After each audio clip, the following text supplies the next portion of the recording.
어려운 건 아니에요. 그러나 그것을 어떻게 확신을 가지고 그것을 전달하는 사람이 무슨 자기가 확신이 있어야죠. 확신이 없는 사람이 어떻게 전도를 하겠습니까? 그럼 그 이념은 뭐가 되어야 되느냐? 그것은 자유통일로 뭉치자. 이게 되어야 될 거라고 생각합니다. 저는 자유통일로 뭉치자. 자유통일 세력이다. 자유통일로 가기 위한 세력이 뭉치자. 자유통일을 목표로 합니다. 자유통일. 자유통일로 목표로 한 세력이면은 김정일을 반대하면 다 우리 편이다. 대한민국을 반대하지 않으면 다 우리 편이다 하는 자유통일이라는 비전.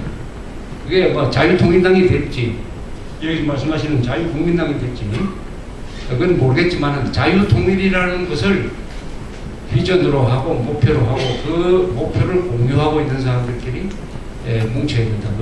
왜 자유통일을 제가 말씀드리냐 하면은 정치 이념은 반드시 공격적이라야 됩니다. 그리고 미래지향적이라야 됩니다. 수비적으로 가면 안 돼요.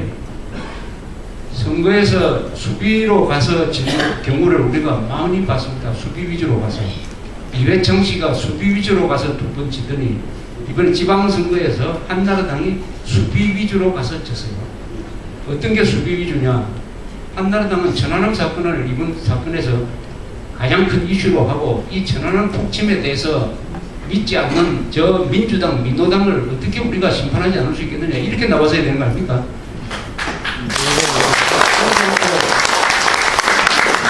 천안함 사건을 선거의 쟁점으로 삼지 맙시다 하는 제안을 한나라당이 했지 않습니까? 여기서 선거가 진 거예요.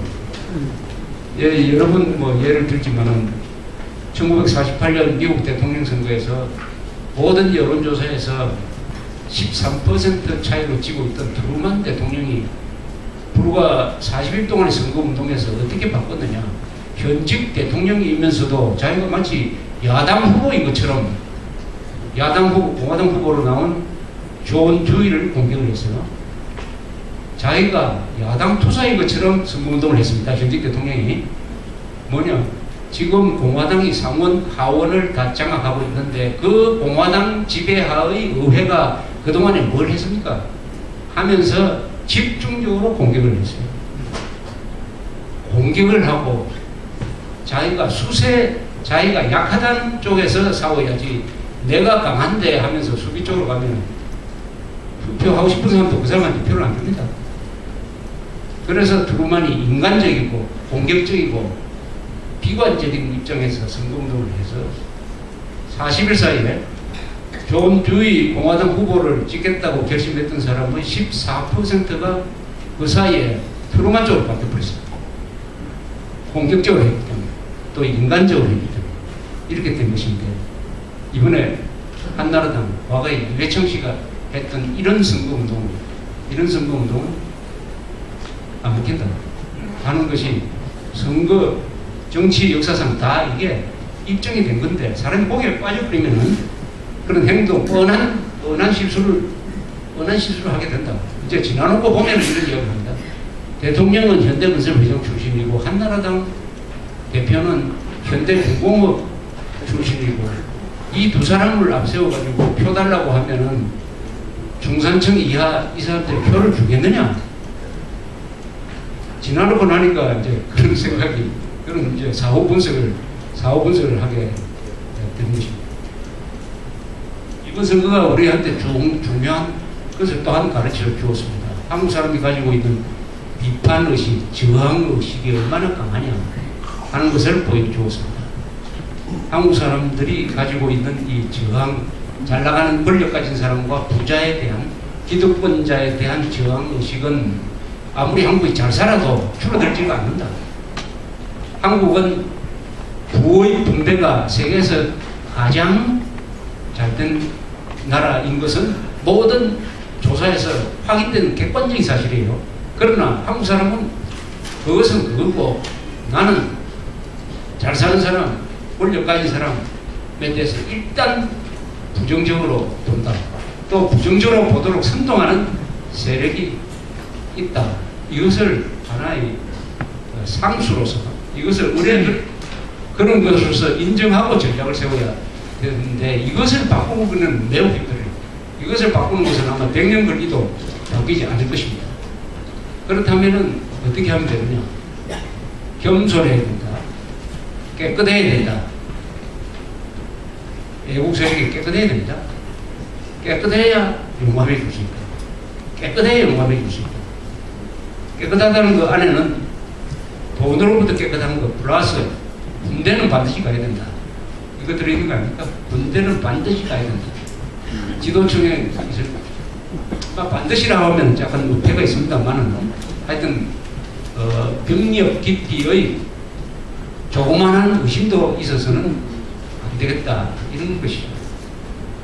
이명박 정부가 좌익하고 싸울 때 진용을 잘못 짰죠. 본인은 막 군대 안 갔지만 우리가 다 아는 입장에서 그 사람을 선거로 뽑았으니까 그것은 대체할 수가 없지만은 그것을 의식을 해서 주변에 군대 간 감사원장, 군대 간 국정원장, 군대 간 비서실장, 군대 간 부총리, 군대 간 총리를 앉혀야 되는데 지금 제가 말씀드린 5개 자리에 전부 군대 안 간 사람은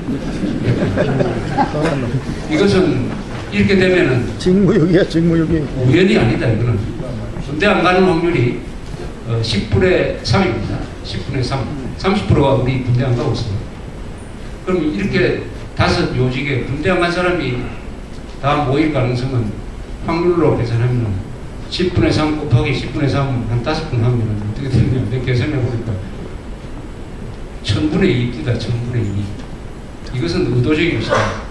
이명박 대통령이 군대 안 간 사람을 좋아한다. 군대 갔다 온 사람은 거북하게 생각한다. 하는 것이 자연스럽게 그런 인사를 통해서 반영이 되는 것이다. 미안하지만 그것을 보통 사람들이 모를 것 같지만 바로 그것을 가장 눈여겨보는 사람들이 한국에 많다. 한국에 많다. 이번에 2번을 주로 찍었다. 좌익이 찍어서 그렇게 된 게 생각하기보다는 보수적인 생각을 가진 사람 중에서 그런 생각에 휩쓸림이 들면은 그런 선택을 한다. 이것을 인정한 다음에 우리가 나라를 지키는 운동을 해야 된다. 그러니까 이 중한국 사람, 저항의식이 많은 한국 사람의 마음을 잡는 노력을 해야 된다. 그것은 깨끗해야 된다. 그것은 깨끗하고 국민의 의무도 하고 납세, 병역 이것이 이루어지도록 우리가 보수 자정 운동을 해야 됩니다. 보수 자정. 우리가 깨끗해진 만큼 우리가 용감하게 되고 그만큼 설득력이 있어지죠. 설득력이 있어야 되는 거 아닙니까? 젊은 사람하고 대화할 때 야, 니 그렇게 살려면은 북한에 가지 왜 여기 사느냐 그렇게 말하면은 속은 시원하죠. 그러나 그 말로서 모든 게 끝나는 거 아닙니까? 그렇게 말하는데 젊은 사람들부터 하고 그 뒤에 대화가 됩니까? 니 왜 여기 사느냐 북한에 가지 그럼 그걸로 깽판 나는 거지. 그렇게 하지 말고 좀 참아서 설득을 하려면은 우리 쪽에서의 노력이 있어야 된다. 오늘날의 1000만 명을 누가 만들었느냐? 한국의 보수 세력, 기성층, 기성세대가 만들어 놓은 거 아닙니까? 다 자기 아들이고 자기 부배고 자기 제자 아닙니까? 이 사람들이 어디 1000만 명이 저 하늘에서 떨어졌습니까? 아니면 북한에서 내려왔습니까? 그래서 보수 자정 노력이 같이 있습니다. 이렇게 이야기하니까 뭐 결론이 나와버린 것 같습니다. 이게 결론인 것 같아요. 어떻게 보면 결론인데 이걸 가지고 다음번에는 한번 토론을 오늘 시간 내가 이야기 좀 길게 했는데 한 30분 남겨놓고 토론을 하려고 그랬는데 이걸 가지고 다음에 만났을 때 여기 오시면 여러분들이 좋은 의견을 하나씩 발표를 해 주시면 좋겠습니다. 그래서 다음 차례는 우리 서로 토론을 한번 많이 해봤으면 좋겠습니다. 오늘은 이걸로 끝내겠습니다. 감사합니다.